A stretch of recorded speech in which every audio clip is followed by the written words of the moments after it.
Well, I am delighted to be joined by Rebecca Long-Bailey, the third of the leadership contest, to join us for this segment. I'd like to show you George, who's a caricature artist. Hi, George. And what we're going to do here is we're going to chat.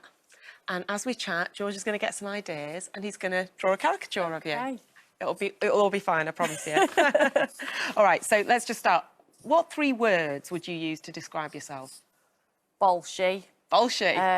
A perfectionist. And confident. It's interesting you say confident.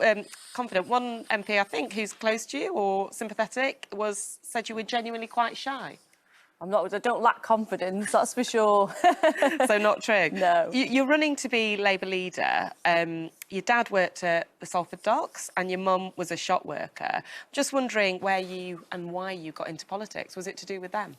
It was to do with my parents growing up, yeah. So when my dad came home from work after his shift, when he worked at 2:10, I used to sit at the top of the stairs and nose. I was meant to be in bed and I used to nose at what my mum and dad were talking about. And he was a trade union rep for Shell. And he used to come home, so this was the early 80s, and he'd be talking about redundancies, pay disputes and the terrible things that he was going through at work.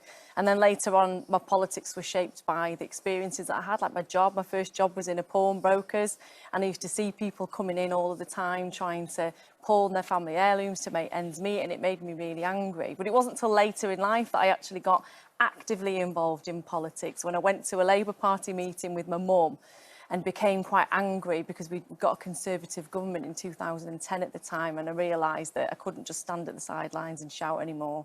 I have to start kicking things from the inside out, as my mum says. So right from the start, when they were working in the docks. And just interested that you worked in a pawnbroker's. Did you ever try and, like, keep stuff for people and not let it get sold? You weren't allowed, and that was a sad thing, because we used to get people that came in, and when their agreement had run out, because they had a certain period of time to come and pay the loan back, if you like, and they'd come in and you wouldn't be able to give it back to them. Or sometimes they'd come in and they'd give you a ring and you'd know that you were only allowed to give them £10, and they'd be saying, I need 20, and then your boss would be kind of looking over and you'd be like, oh, really want to give them £20? It was awful, really. And I thought, well, what kind of society are we living in where people have to do that when we're one of the richest economies in the world? You were born near Old Trafford. Yeah. Does that make you a United supporter? A United supporter, yeah. Did you always used to go? No. It's quite expensive to go to the football. It was, yeah. It still is, I think. What's your idea of a perfect night in? Just chilling out on the settee with my husband and my little boy, watching a film. What type of film? Anything. It depends. If it's with my little boy, it's probably going to be something like Minions or Despicable Me. If it's with my husband, it's probably going to be usually a funny film or a comedy or a horror film. I like horror films. I heard you love Star Wars. I do love Star Wars, yeah. I'm a huge Star Wars fan. What do you like about it? I've just loved it since I've been growing up, and you can draw a lot of similarities between the world of politics and Star Wars, you know, the resistance and all of that sort of stuff. Obviously, I'm a Jedi. Thing that got you going. You're a Jedi. Yeah. Do you run around with a lightsaber or leave that to the We have kids? actually got loads of lightsabers in our house, yeah. The lightsabers are confiscated in my house.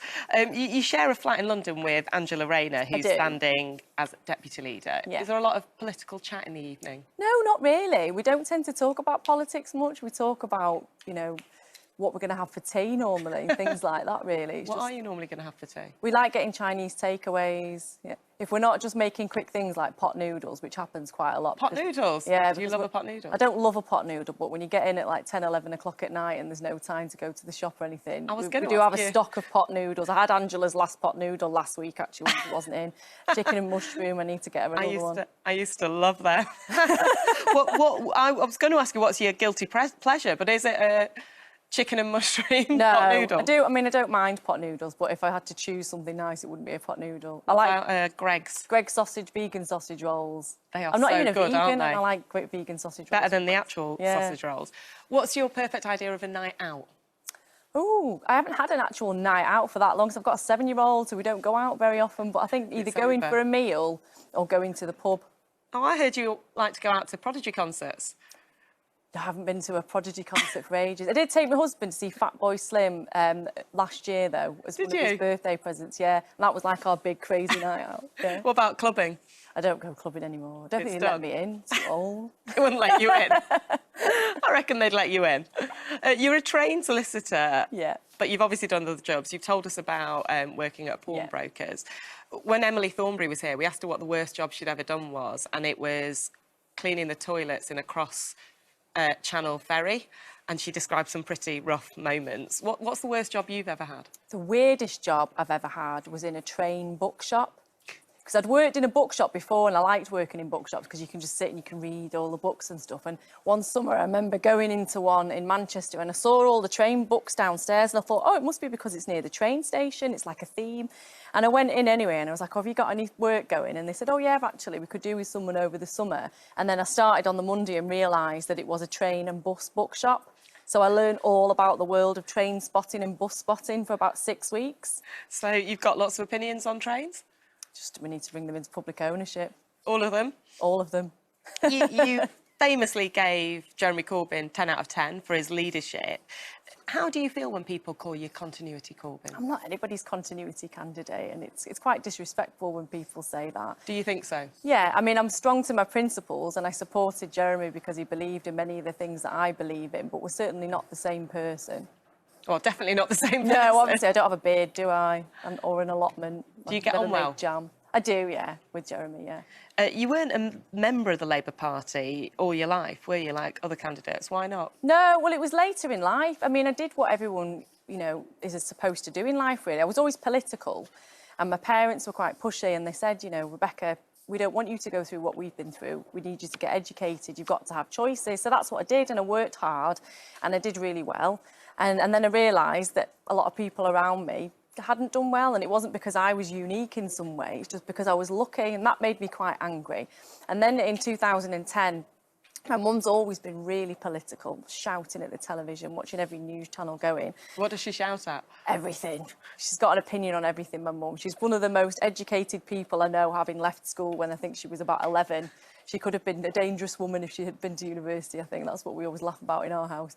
But we realised that we had to get her a hobby because she just retired and she was sending my dad mad around the house. So I said, well, you know, let's go to some Labour Party meetings together, and when you've made some friends, I'll leave you to it. And we went to that first meeting, and I remember being sat there and someone in the meeting said something about how we should means test hospital meals. And I just got so angry inside. And on the way home, I said to Mum, I said, I know I said that I'd leave you to it once you'd made some friends, but if I don't sort the Labour Party out, then we're doomed. So it's your mum who's the big inspiration? Yeah. Oh, that's interesting. George, are you nearly done? Yeah, I think we're there. Oh, we're ready. Are you ready for the big reveal? Okay, I've warned you. I've warned you. Caricatures always have big noses. Here we go. Oh, my God. Sorry about the nose. Can you talk us through it, George? I like the lightsaber Jedi thing, though. There you go. Yeah. I kind of thought that you were kind of fairly silent but strong, and a bit of a fighter, and I knew that you were into the Jedi and Star Wars, so I thought, yeah, good Jedi there, bit of a ninja, you know. You've got the 10 out of 10 tribute there, you've got your train books there, you've got the Manchester United football, and you've got a bit of history there from your dad's job and the pawnbrokers. That's really all good. That's so good. Well done, George. Thank you. Thank you very, very much. It's a pleasure.